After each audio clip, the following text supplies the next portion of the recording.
On the Chris Smith Show, this is All Things Automotive with Sydney City Toyota and Lexus Managing Director John Roca. Proudly brought to you by Motor One Car Care, driven to deliver solutions that make a difference. John Roca, a very good morning to you. Good morning, Chris. How are you? I'm very well. Now, you've been running around the city, doing a bit, getting around. It looks very busy out there. Yes, there's a real buzz. It took me a while to get here. I'm not that far this morning, but Collingwood supporters all over town. Are they? Yeah, they've made the trip. Yes. So a big day of sport. Your team this evening. Tonight, exactly. I can see you wearing the Souths colours. You're looking good. I've got the T-shirt on at the moment, yes. I usually have Dan here, panel operating, and he's a Roosters supporter. Yes. And I was so proud to be bringing in but he's taken the day off, would you believe? I wonder why. I wonder why. Has it got anything to do with last weekend? I don't know.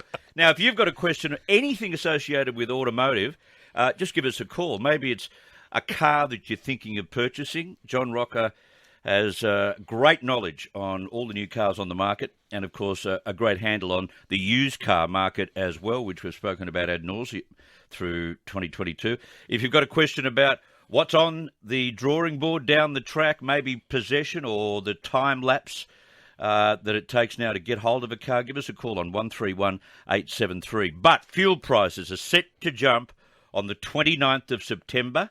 And economists are saying the European energy crisis should or could push prices even higher than ever before. So we've got John Roca in today to talk a little bit more about all of this once the fuel excise discount is lifted. And maybe we should question if we're getting our money's worth from our excise tax, because that's where the money goes, allegedly. Does it go into consolidated revenue, John, or does it go to repairing and building more roads? Consolidated revenue, but it's meant to go, is designed to go to fix our roads and transport infrastructure. Right. But unfortunately, it's not going where it should be going, Chris. 53% Really? in the last decade, 53% of our fuel excise has actually gone into these projects, which is, I think, a big surprise for all of us. When I did the research this week, I'm looking at it thinking, that's a lot of revenue. It's a lot of revenue going elsewhere. Well, we cut the revenue by half with the excise cut in the last 6 months. Yep. That raised or saved Australians $3 billion, or the government lost $3 billion in just 6 months. Imagine what 10 years does in terms of losing infrastructure where 40% of it wasn't spent. And Jim Chalmers won't budge. He's been pressured on this from just about every journalist in the country. Why don't you, until the end of the year, as a measure to offset cost of living, spiralling prices, keep that excise discount? He just won't do it. No, he won't. And that's the reason. There are billions and billions of dollars at stake here. Absolutely. The New South Wales government, the infrastructure, we've seen a lot around Sydney and New South Wales in terms of infrastructure. Their budget was $3 billion. Now we've just saved that for the consumer, I guess. But I just wonder what's going to happen down the track to our roads. Yeah, you're right. It's already happening, in fact. Well, it is already happening. The other question about all of this, do you think people who care about the price of their petrol will go out and stock up supplies before that date? Whether it be a 10-gallon drum or whatever, stock up and take it home? Maybe not so much at that level, but I can tell you from my own business, I do carry fuel for my business. Right. Because when we pre-deliver cars, I'm we thinking fill of them farmers up. mainly. Definitely farmers, business, transport companies, car dealerships. We're all stocking up before the end of the month because the price goes up dramatically. Yeah. I've got a text message here from Murray. Murray says, great show. Thank you, Murray. Please ask John, what's going on with the price of diesel? It was 61 cents per litre dearer than E10 at Ampol Woolly Seven Hills yesterday. I think it's subsidising petrol to keep petrol lower. It is. And diesel is an interesting one because the war on the Ukraine is going to have a lot more of effect on diesel than it will on normal petrol. And I was going to talk about that as well. So we may as well mention it now. The war on the Ukraine, tanks, trucks, military use diesel. So it's now pushing the price of diesel up in Europe, and we're going to feel that. So diesel drivers, companies, truck companies, transport, fill up now. Right, fill up now. Yep. Because things will get worse from that date as well, September 29th. Definitely. They'll be bleaker for diesel owners than they will be for petrol. Right. So owners of EVs, electric vehicles, are being subsidised by IC engine cars. What does the future of fuel excise look like, and how will we pay for our roads in, say, 2050 when the government wants us all to buy electric vehicles? Well, currently we're subsidising the EV. So if you're driving an IS engine, we're paying the $23, which will go on the 29th, will go to $46. In fact, it'll go a little bit more because people don't realise, but there's a CPI index. We get our fuel pricing reviewed twice a year. So March and August every year, the government looks at it. Now, with inflation going up, our fuel's not going to double. It's going to double plus a little bit. So it's not going to 46 cents, it's going to 48 cents. So it's going up 25 cents, not 23. Okay. We're subsidising the EV driver because the EV driver's not using fuel, hence they're not paying any excise at the moment. And that's changing. Governments in New South Wales are actually going to put in what will be the future for everybody, and that is a mileage tax or user tax. They're talking about $2.50 for every kilometre we drive will be the future in terms of excise to replace fuel. How will that be applied? So it'll be a off your odometer reading. You'll be right. reporting it, and they haven't really given us the details of how they want that. I imagine when you do your pink slip, that will be the trigger for your mileage to calculate That's it. interesting. And of course, the greenies will say, "Oh, we should lift this because they're being really great to the environment driving an electric vehicle." Yeah, that's what they'll say. Well, that policy for New South Wales doesn't actually come in for a few years. So I think for the next 5 years, EV drivers are going to get a pretty good run. And fuel excise, we're paying most of the costs along the way. Okay, let's go to a few callers. I want to go to Kate's call from North Mead. Go ahead, Kate. John is listening. Hey, Kate. Oh, hi. Hi, Chris. Hi, John. John, I've come out of a beautiful old Holden Commodore wagon with a massive boot space. Nice. Yeah, it was. I loved it, but it was also expensive. But it went to hospital and it was terminal. Right. Anyway, before the end of the year, I'm hoping to move into an SUV, something a little bit higher. Mm-hmm. I've been looking at the CX-5 because I do love Mazdas. Yep. But I recently had a ride in one of the MGs. Right. SUVs, yes. David Berthon, our motoring expert here at GB, raves about the SUV MG.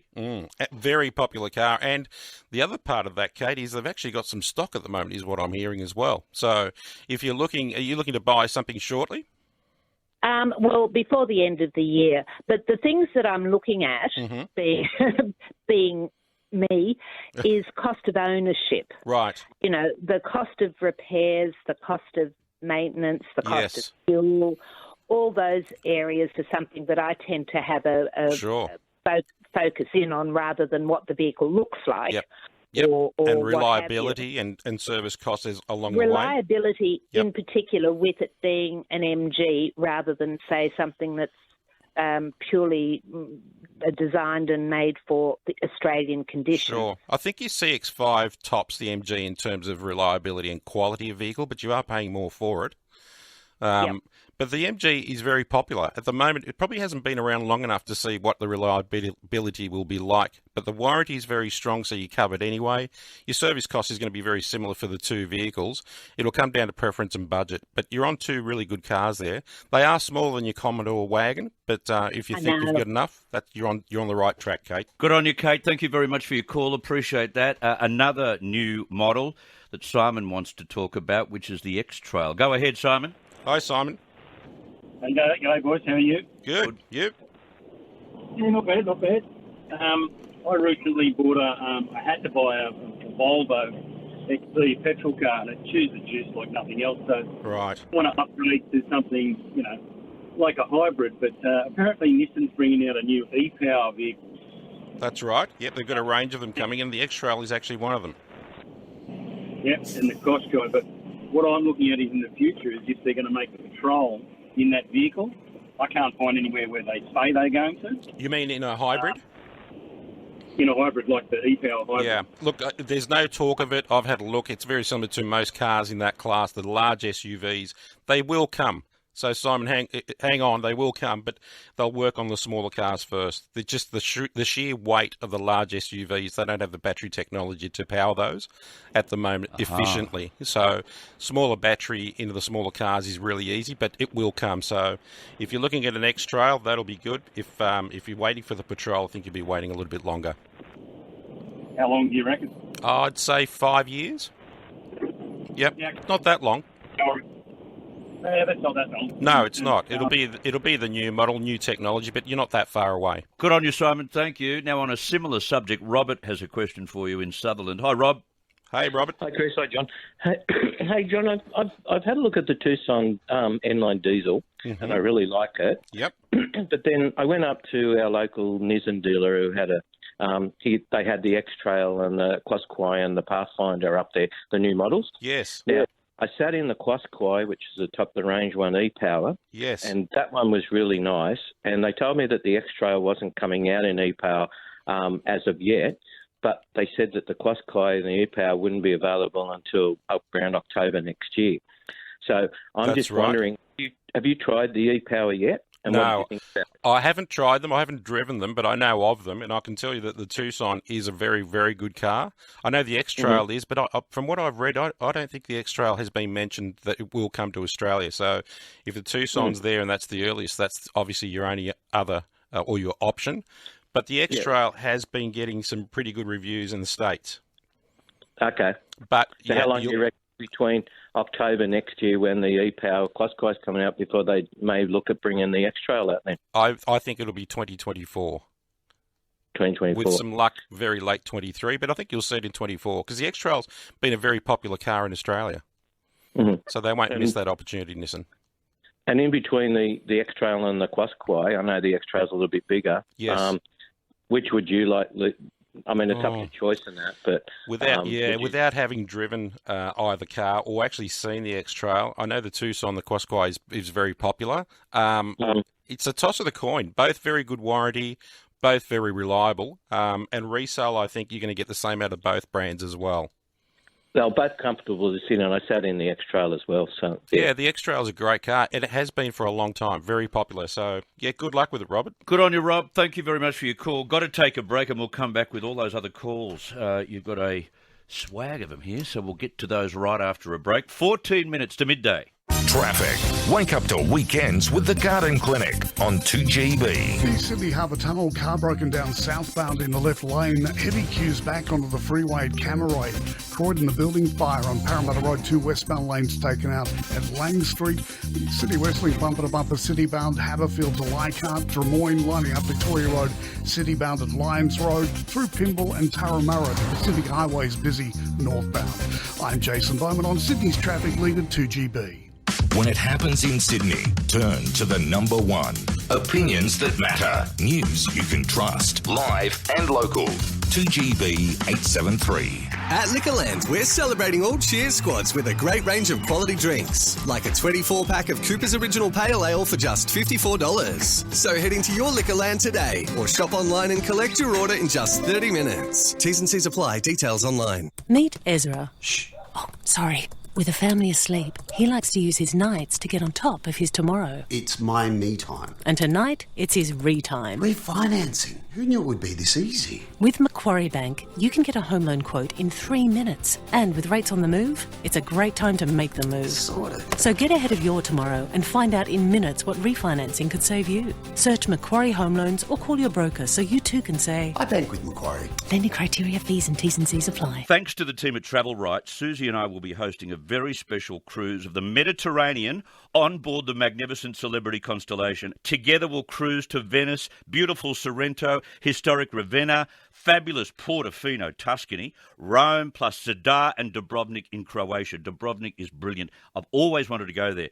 This holiday is fully escorted and you'll be treated to sightseeing tours in most ports of call. All this from only $7,350 per person twin share. Now that includes your airfares, your hotels, sightseeing tours, your cruise, and of course, our company. Let's cruise the Mediterranean next year with Travel Right. For details and bookings, go to the website travelright.com.au, 1-800-630-343. Feeling low on energy? Try Go Healthy Pro Activated B Complex from Chemist Warehouse. Formulated with activated vitamin B5, B6 and B12, it helps support energy production, nervous system health and a healthy stress response in the body. Go back to being your energetic self with Go Healthy Pro Activated B Complex in a convenient one-a-day dose for just $22.49 at Chemist Warehouse. Always read the label and follow the directions for use. Chemist Warehouse, great savings every day. More. That's what you want for the property you're selling. More buyers, more offers, more money. What you don't want is more empty promises. When Harris Partners say they'll sell your property, they back it up with more than words. They give you a price guarantee agreement in writing. Harris Partners, the superior alternative to selling your property. Call 1300-HARRIS. That's 1300-427-747 and get more. Volvo Cars 5 Dock, Rushcutters Bay and Parramatta's XC40 demonstrator event is on now. We have a wide range of XC40 demonstrators available for immediate delivery, with prices starting from $58,990 drive away for the stylish Momentum model. So book your appointment today at Volvo Cars 5 Dock, Rushcutters Bay or Parramatta for the XC40 demonstrator event. Must end September 30, T's and C's apply. The Chris Smith Show at Binglee. Receive free full-service delivery when you buy a selected laundry appliance. Head to binglee.com.au today. Binglee, better living every day. One of our listeners, Jack, has sent us a text message to say, "Hi, John, Chris. I called Sydney Toyota this morning and spoke with Martin. I've put my order in for the Corolla GR. Is that GR for grrr? It sure is. GR8. Great. Is it? Is it? Unbelievable. I've ordered one for myself. So, Jack, thanks for the business. You're going to love that car. This car is just the quickest thing on four wheels. It's just... It's won the rally championship. It's followed up. It's following through from the Yaris rally, and we've got that manual 6-speed.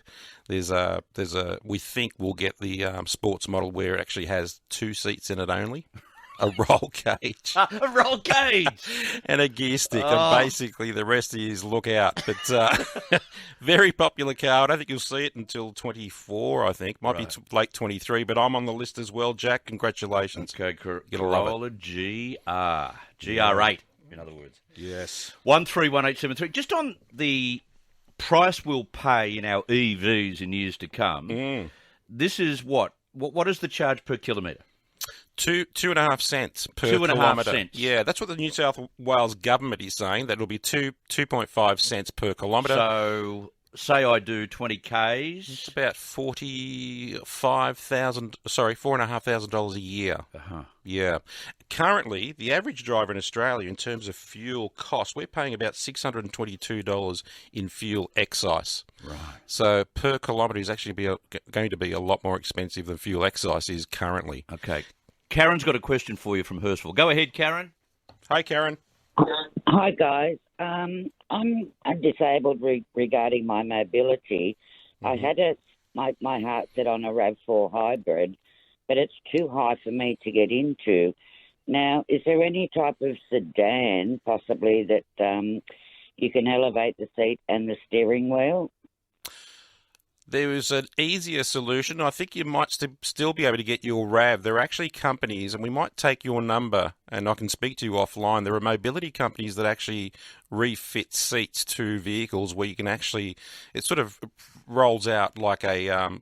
they call them spoons, but it actually rolls out where it allows you to get in and up and into your car.